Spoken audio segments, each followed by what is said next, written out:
Tá túsá chuir le Féile Joe Éinniu in Nuacht. Féile a dhéanann ceiliúradh ar Féile agus ar chéithir an námhránaí ar an seanós.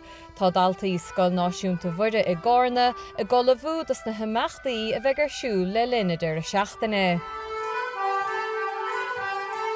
Thomas ag fáil ré gan Féile Joe Éinniu atá ag tosú Nuacht.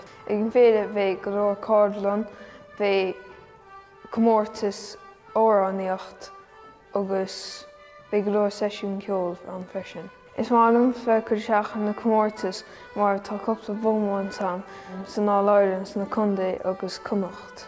Is é Joe Éinniu mo hen han uncle rugú é níag snard head.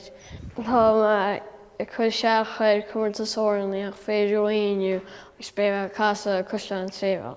Tá mé súil leis an Féile mar bhíon an-cracking agus bíon seisiún ceol sa cheantar.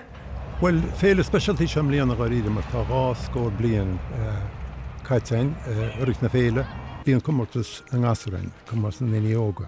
Agus beag nach níorthain gúil sé fríomh pimach na Féile a go leor bailí mar bíonn sé bar ar fad. Beag Féile Joe Éinniu ar siúl go dtí an ceathrú láid a bhí bealtaine agus mórán ceol chuirmeacha, cardlanna agus seisiún ceol ar siúl fanadar ar seachtaine. Róisín chéalachair Nuacht Cúla4 gCarna.